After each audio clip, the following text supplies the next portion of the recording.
नमस्ते। अस्यां सरलसंस्कृतकक्ष्यायां भवतां सर्वेषां संस्कृतानुरागिणां हार्दं स्वागतं व्याहरामि। अद्य सरलसंस्कृतकक्ष्यायाः प्रथमं दिनम्, अतः संस्कृतभाषायाः विषये किञ्चित् जानीमः। प्रथमा कक्षा इति कारणतः अद्य हिन्दीभाषायाः एव प्रयोगं करोमि। शनैः शनैः मध्ये मध्ये कदाचित् संस्कृतभाषायाः अपि प्रयोगं करिष्यामि एव, परन्तु अद्य प्रथमं दिनम् इति कारणतः हिन्दीभाषायां संस्कृतभाषायाः महत्त्वं, तस्य विज्ञानं किम् इति विषये स्वमतं स्थापयामि। आप सभी को इस सरल संस्कृत कक्षा में अभिनंदन करता हूँ। संस्कृत भाषा बहुत ही सुंदर भाषा है और यह केवल एक भाषा न होकर ज्ञान विज्ञान का भंडार है। सब कुछ इसमें है। इसमें जो नहीं है वो कहीं भी नहीं है, और जो इसमें जो हर जगह है वो सब इसमें है।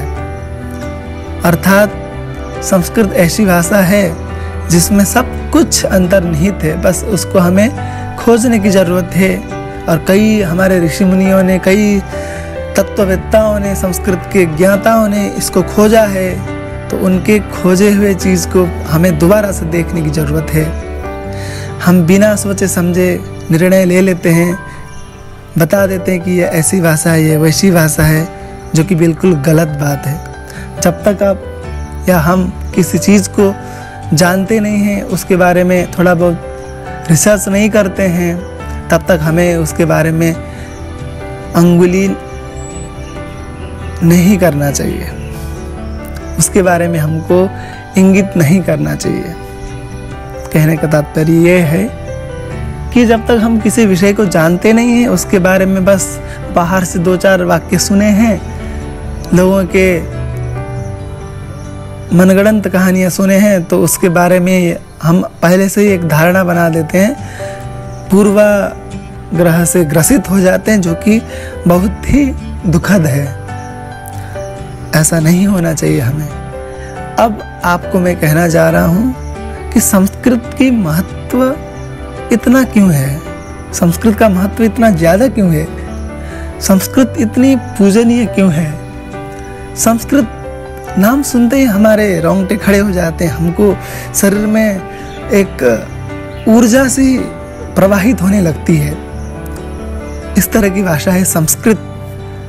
संस्कृत न जानने वाले लोग भी यदि संस्कृत को सुनते हैं तो उनको उसका मतलब भले पता ना हो, फिर भी उनके शरीर में एक पॉजिटिव एनर्जी, सकारात्मक ऊर्जा संचारित होने लगती है। क्योंकि संस्कृत में तो कोई भी चीज़ आप बोलिए, संस्कृत का वाक्य ही बोलिए, कुछ भी बोलिए, व्यावहारिक बात बोलिए, सब मंत्र सा लगता है। जो संस्कृत नहीं जानते उनके लिए तो ज़्यादा लगता होगा, क्योंकि वो संस्कृत की ध्वनि ऐसी है ना कि सब मंत्र लगने लगता है। तो थोड़ी बहुत हम संस्कृत के बारे में और डीपली जानेंगे, तो आप लोग शायद कुछ चीज़ें जानते भी होंगे, कुछ नया भी सुनाई देगा आपको मेरी तरफ से।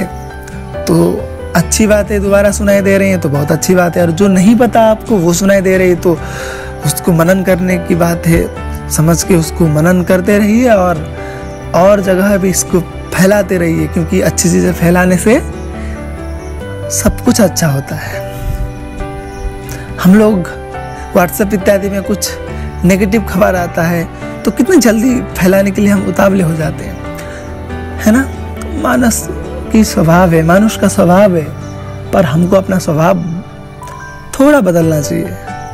कभी कभी अच्छी चीज़ें भी आती है पर हम उसको इग्नोर कर देते हैं, जो कि बहुत ही गलत बात है। ऐसा नहीं करना चाहिए। हमारी वृत्ति गलत बात की ओर क्यों जाती है, अच्छी बात की ओर भी तो कभी जाना चाहिए कि नहीं। आप सब जाना चाहिए कह रहे होंगे, बहुत अच्छी बात है, पर इसको हमें व्यवहार में उतारना भी होगा। यह कब होगा? जब इस बात को हम समझेंगे, जब भी कोई चीज़ हम करने से पहले 10 बार सोचेंगे।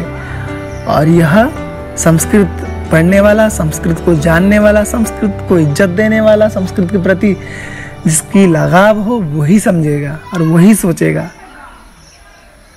आज के इस युग में, अंधाधुंध अनुकरण करने के युग में, लोग अपना अस्तित्व भूल गए हैं। हम कौन हैं, हम किस लिए हैं, हमारा कर्तव्य क्या है, यह सब बात भूल गए हैं।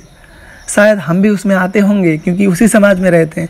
फिर भी हम संस्कृत पढ़े हुए हैं, संस्कृत को थोड़ा बहुत भी जानते हैं, तो थोड़ा बहुत सोचने की शक्ति परमेश्वर की दया से हमको मिली हुई है। और आप सब भी इस बात को सुन रहे हैं, मतलब कि संस्कृत के प्रति आपका लगाव है, इसलिए आप ये सुन रहे हैं। तो शायद आपको भी भगवान उस बुद्धि देते होंगे। कोई भी कार्य करने से पहले 10 बार सोचें, कोई भी निर्णय लेने से पहले हम 1000 बार सोचें। अंधाधुंध तरीके से कोई भी हम काम न करें, अंधाधुंध तरीके से कोई भी कदम न चालें। इसलिए तो संस्कृत है, नीति शास्त्र हैं, हमारे आचार्य के वचन हैं। हमें तो व्याकरण शास्त्रों में भी नियम मिल जाते हैं, वेद के मंत्रों में भी, आयुर्वेद में भी हमें नीति के ज्ञान मिल जाता है। वैद्यकीय नीति शास्त्र के बारे में आपने सुना ही होगा। हर चीज़ में, पग पग में हमारा नियम है। मनुष्य हैं इसलिए तो नियम पालन करना जरूरी है, नहीं तो पशु और हम में अंतर ही क्या रह जाएगा। फिर भी पशु भी एक नियम से चलते हैं, तो उनसे तो हम थोड़ा ऊपर हैं, तो थोड़ा हमारी जिम्मेदारी बनती है। तो इन सब बातों को हम जानते हैं क्योंकि ज्ञान जो होती है हमारे अंदर पहले से निहित है, बस उसको एक चिंगारी देनी जरूरी होती है। जिस तरह से लकड़ी में आग पहले से ही है, उसमें थोड़ा सा गर्माहट लाने की ज़रूरत होती है। जिस तरह से पहले के ज़माने में वैदिक यज्ञ आदि में माचिस की प्रयोग नहीं होती थी, उस तरह से ही चिंगारी खुद ही पत्थर से पत्थर मार के चिंगारी बनाया जाता था, या उस तरह से लकड़ी को लकड़ी से ही मंथन करके उससे आग निकाली जाती थी, क्योंकि उसके अंदर पहले से ही आग है। उसको थोड़ा सा रगड़ के, उसको थोड़ा सा मेहनत करके, थोड़ा सा मेहनत करेंगे तो ज़रूर आग निकलता है। उसी प्रकार से हमारे अंदर भी ज्ञान पहले से ही भरा हुआ है। ज़रूरत है तो बस इतनी सी बात की कि संस्कृत के श्लोक, संस्कृत के नीति वचन, संस्कृत के कथा, पंचतंत्र, मित्रलाभ इत्यादि कथा, हितोपदेश इत्यादि, नीति शतक, चाणक्य नीति, शुक्र नीति, विदुर नीति इत्यादि शास्त्रों को हमें जानना जरूरी है, क्योंकि जीवन जीने की कला इसमें बताया गया है। श्रीमद् भगवत गीता में भी हमें किस तरह से जीना चाहिए, हमें क्या करना चाहिए, क्या नहीं करना चाहिए, शास्त्र हमें यही तो बताते हैं। शास्त्र एक मार्गदर्शक के रूप में हमारे लिए काम आते हैं, और शास्त्रों को बताने वाले हमारे शास्त्रवेत्ता, तत्ववेत्ता, ज्ञानी बहुत लोग हैं। तो जिससे आपको वो सब बात समझ में आए उससे आप सुनिए। खुद पढ़ सकते हैं, खुद पढ़िए। आजकल तो टेक्नोलॉजी इतना आगे जा चुका है कि आप घर बैठे बैठे किसी कोने का भाषण भी आप सुन सकते हैं। तो जितनी तरक्की तकनीकी से हमारा मनुष्य जाति कर रहा है, उतनी जल्दी से ही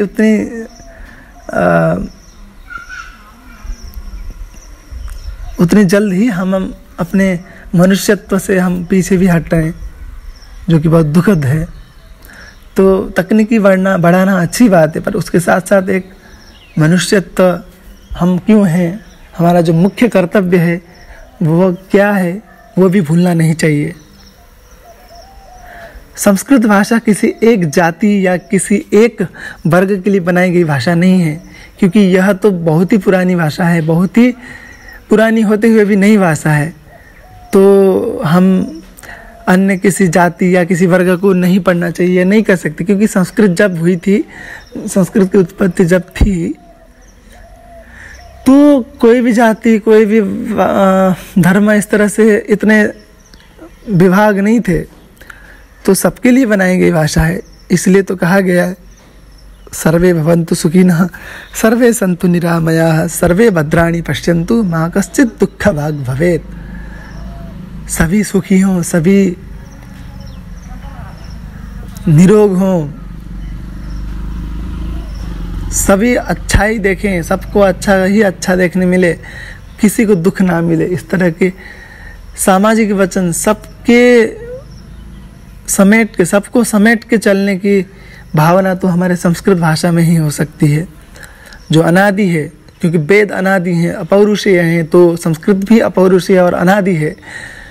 कुछ लोग इसको उत्पत्ति मानते हैं, तो मतांतर तो हर चीज़ में होती है, पर हमारे हिसाब से संस्कृत तो अनादि और अनंत है। जिस प्रकार से भगवान अनादि अनंत है, वेद अनंत है, उसी प्रकार संस्कृत भाषा भी अनंत है। समय और कालांतर में थोड़े बहुत बदलाव जरूर हुए होंगे। आज से 100 साल पहले की संस्कृत और आज की संस्कृत में थोड़ा बहुत अंतर हो सकता है, क्योंकि समय है, समय के साथ साथ लोग बदल रहे हैं, व्यवहार बदल रही है, तकनीक बदल रहा है, तो पढ़ाने का ढंग भी बदल रहा है, पढ़ने का ढंग भी बदल रहा है। पर संस्कृत तो वही है ना, इंसान तो वही है, थोड़े बहुत व्यवहार बदल गए हैं, पर एक मनुष्य का जो अस्तित्व है वह संस्कृत से ही है। मनुष्य जाति का धर्म क्या है वह संस्कृत ही बता सकती है। और बाकी जगह जो भी अन्य भाषाओं में भी आप लगभग देखते हैं, संस्कृत के जैसे ही वचन मिलते हैं, तो मूल तो उसका संस्कृत ही है। तो हमें मूल नहीं छोड़ना चाहिए, क्योंकि छिन्ने मूले नहीं वृक्षो न शाखा, तो जड़ को ही हम समाप्त कर देंगे तो ना ही शाखा होगी ना ही वृक्ष रहेगा। तो हमारा मूल क्या है, हमारा जड़ क्या है, संस्कृत भाषा है। तो संस्कृत को बचाने में ही हमारी अस्तित्व है, हमारा अस्तित्व है। संस्कृत बचेगा तभी बाकी भाषाएं भी बचेंगी, संस्कृत बचेगा तभी बाकी सभ्यताएं, बाकी सब कुछ जो भी दिख रहा है आपको, सब कुछ बचेगा। अभी बच रहा है इसलिए बच रहा है क्योंकि संस्कृत भी बची हुई है, आप हम जैसे लोगों के द्वारा बची हुई है। तो संस्कृत के बारे में तो हम जितना भी कहें उतना कम पड़ता है। फिर भी कुछ पॉइंट में आपको कुछ बातें बताना चाहूँगा। संस्कृत एक ऐसी भाषा है जिसके द्वारा हकलाना, विकृत वाणी जो होती है वह ठीक हो सकती है। बहुत से उदाहरण मैंने देखे हुए हैं जो हकलाते थे, तो संस्कृत के उच्चारण, निरंतर उच्चारण से वो हकलाना बंद हुए। संस्कृत तो एक योग है, संस्कृत के भाषा के उच्चारण करने में आपका गले का अभ्यास हो जाता है, आपका पूरा शारीरिक अभ्यास हो जाता है। तो किसी योग से कम नहीं है संस्कृत। आपके पूरे मुख का अभ्यास हो जाता है, मुख का अभ्यास हो जाता है संस्कृत जब बोलते हैं। तो योग, आयुर्वेद, चिकित्सा शास्त्र, औषधीय शास्त्र, शल्य चिकित्सा, अर्थशास्त्र, औषध शास्त्र, काव्य, नीति शास्त्र, खगोल, भूगोल, गणित, ज्योतिष, वास्तु, अंतरिक्ष विज्ञान, भूगोल विज्ञान, नाटक शास्त्र, नाट्य शास्त्र, विमान शास्त्र, कृषि विज्ञान, साहित्य, दर्शन एवं पत्रकारिता इत्यादि अनेकों ज्ञान विज्ञान से समृद्ध भाषा है संस्कृत। तो हमको संस्कृत पढ़नी चाहिए। संस्कृत जानेंगे तभी ये सब जान पाएंगे। यदि संस्कृत नहीं जानेंगे तो ये सब जान के भी हम अधूरा ज्ञान प्राप्त करेंगे, और अधूरा ज्ञान हमेशा भयंकर होता है। अल्प विद्या भयंकरी कहा भी गया है ना।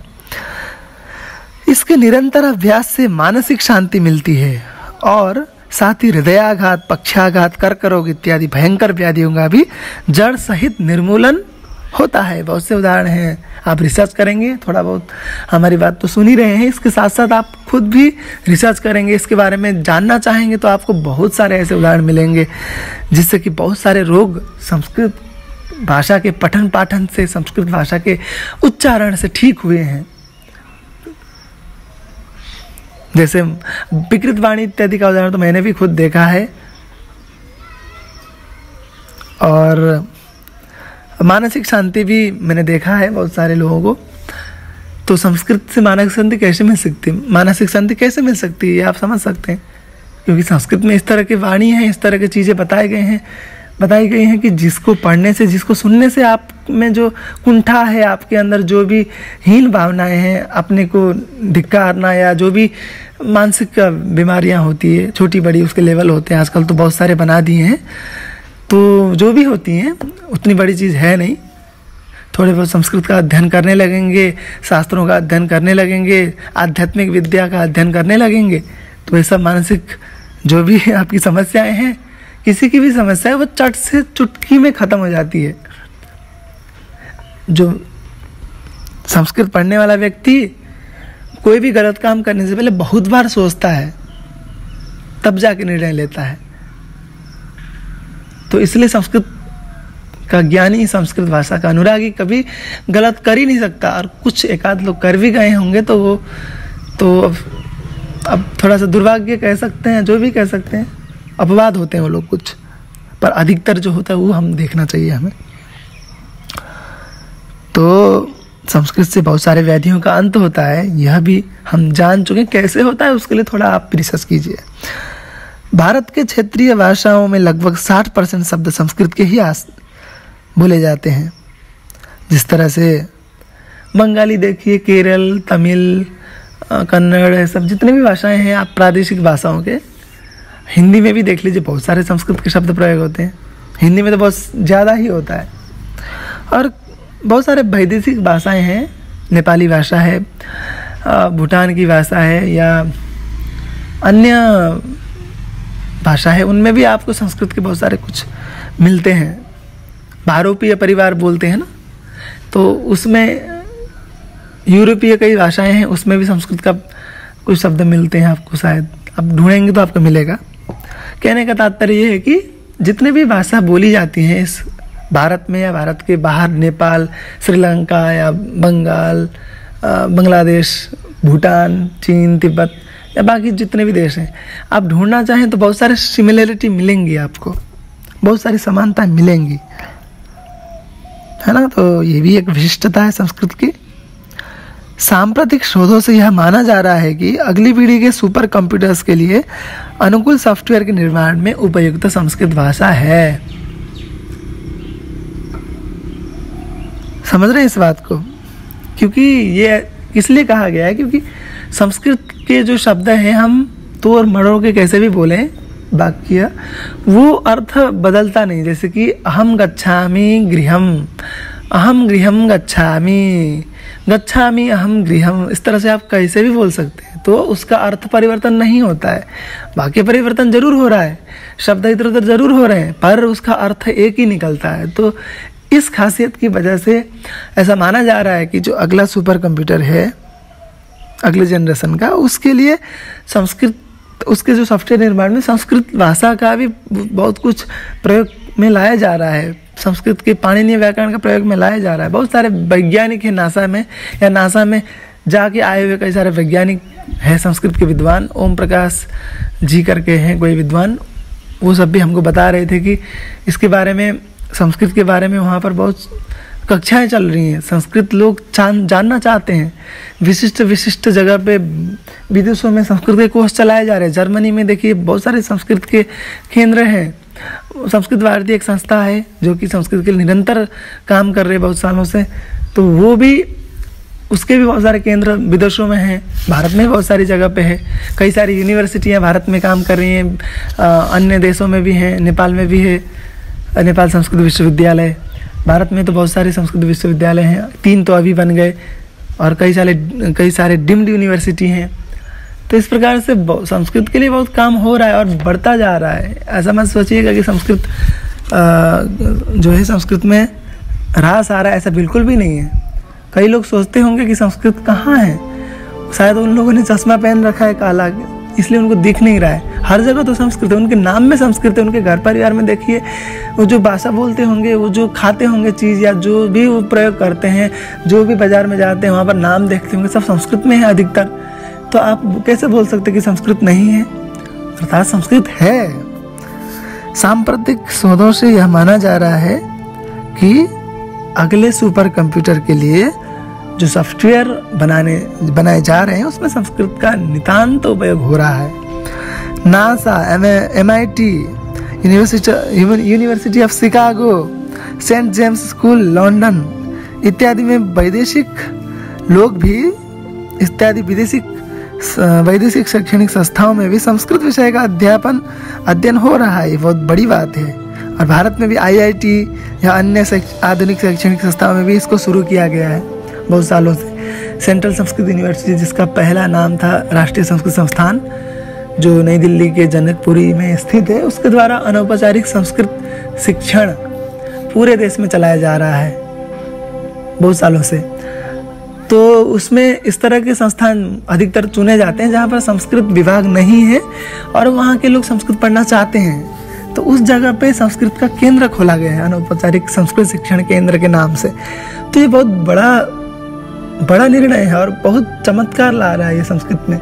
लोगों को संस्कृत सीखने के उत्सुक हो रहे हैं लोग।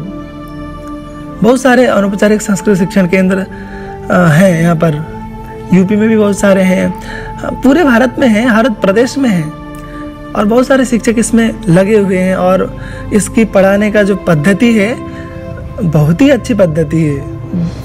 आपको मतलब 30 दिन में ही संस्कृत बोलना सिखा देंगे। इस तरह का पाठ्यक्रम, इतना सरल पाठ्यक्रम बनाया गया है जो कि प्रशंसनीय है।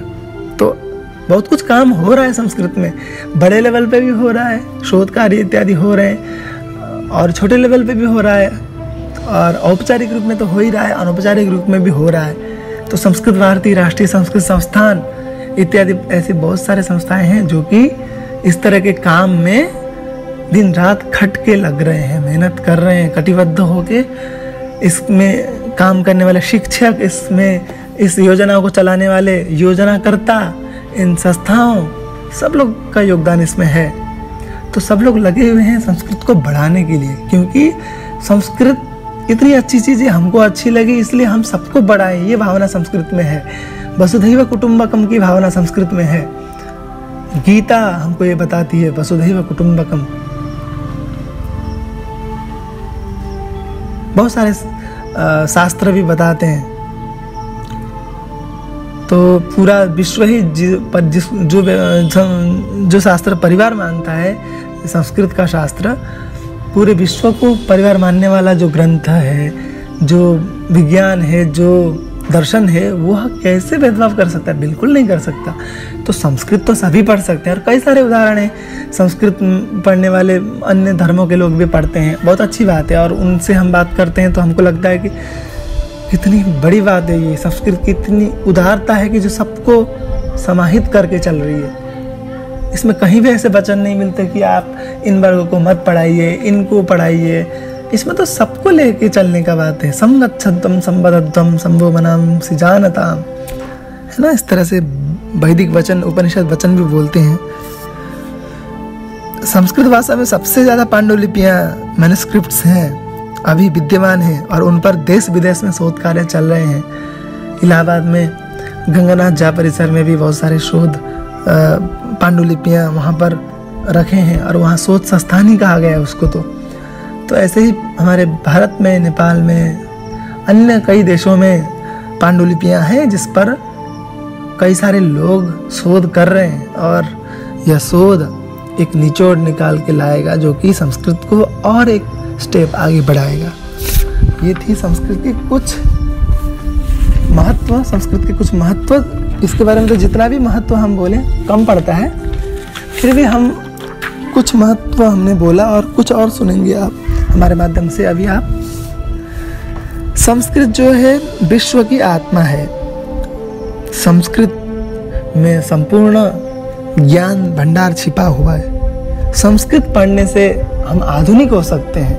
एक ध्येय वाक्य भी है, एक लोगो है, एक जब भी हम संस्कृत की रैलियां निकालते हैं तो उसमें बोलते हैं संस्कृतम पठ आधुनिको भव, स्लोगन है ये। तो अच्छी बात है, संस्कृत पढ़ेंगे तो आधुनिक होते, क्योंकि संस्कृत तो नित्य नूतन है। उसको जितना पढ़ेंगे उतना ही वो नवीन लगता है। जितना उसमें आप काम करेंगे उतना आप नयापन देखते हैं। आप रामायण महाभारत को सुनिए, देखिए, कभी भी पुराना नहीं लगता। आप एक बार पढ़ते हैं उसमें एक मजा आती है, दूसरी बार पढ़ते हैं और कुछ आपको 2-3 चीज़ मिल जाती हैं। तो 1000 बार भी पढ़िए, उसमें कभी भी बोरिंग नहीं आता है। हमेशा कुछ ना कुछ नया चीज़ मिलता है। यही तो खासियत है संस्कृत शास्त्रों की। राष्ट्र निर्माण में, राष्ट्र कल्याण में संस्कृत बहुत ही उपयोगी है। विदेशी लोग, वैदेशिक जो लोग थे, वो भी हमारे शास्त्रों को अपनी भाषा में अनुवाद करके लोगों को बता रहे हैं और लोगों को प्रेरित कर रहे हैं। तो ये बहुत बड़ी बात है। इस्कॉन टेम्पल है, आप सुने होंगे नाम, उसके द्वारा भी कितना सारा संस्कृत संबंधित गीता, हमारे संस्कृत शास्त्रों को बढ़ावा दिया जाता है। विदेश के लोग भी इसकी महिमा, इसके मिठास को समझकर इसके प्रति आकर्षित हो रहे हैं। ये बहुत बड़ी बात है। तो इसमें इस्कॉन टेम्पल का भी बहुत बड़ा योगदान है। ऐसे बहुत सारे योग गुरु, योग संस्थाएं, श्री श्री रविशंकर जी, सद्गुरु, बहुत सारे लोग हैं जो कि हमारे योग के माध्यम से, ध्यान के माध्यम से संस्कृत के शास्त्रों को, संस्कृत का ही तो एक पार्ट है योग, उसको विदेश में भी प्रचार में ला रहे हैं। आचार्य बालकृष्ण, बाबा रामदेव जी, बहुत सारे लोग हैं जिनका नाम हम लेने लगेंगे तो पूरा दिन बीत जाए, पूरा रात हो जाए, सुबह हो जाए, है ना। तो इतने सारे लोग लगे हुए हैं, तो हम किसी को भूल नहीं सकते। जितने भी इस महान कार्य में लगे हैं, सबको मेरा नमन। संस्कृत तो दैवी वाणी है, जो देवता लोग बोलते थे वो वाणी है। तो ऐसा महर्षि लोग कहते हैं, महर्षि लोगों की भाषा थी संस्कृत। संस्कृतम नाम दैवी वाग अन्वाख्याता महर्षिभिः, संस्कृतम संस्कृतेर मूलम। संस्कृत ही संस्कृति का मूल है। मूल को काटेंगे तो संस्कृति कट जाएगी। हमारे संस्कृति को बचाना है तो संस्कृत पढ़ना जरूरी है, क्योंकि संस्कृति का मूल संस्कृत है। जड़ को काटेंगे तो पेड़ कैसे रहेगा।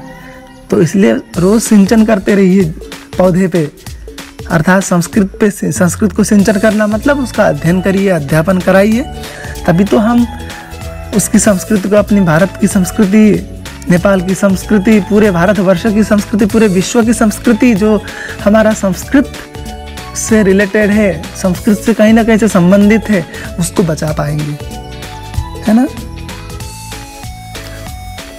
तो इस तरह की संस्कृत भाषा है जिसको कि हमें बचाना चाहिए, और बची हुई है, नष्ट नहीं हुई है। कुछ लोग मृत भाषा कहते हैं, ये तो अमृत भाषा है। जो कहते हैं वो मूर्ख हैं, उनको समझ नहीं है, इसलिए अपने बंद आंखों से, बंद दिमाग से सोचते हैं, तभी मृत भाषा कहते हैं। मृत भाषा होती तो क्या हम बोल रहे होते?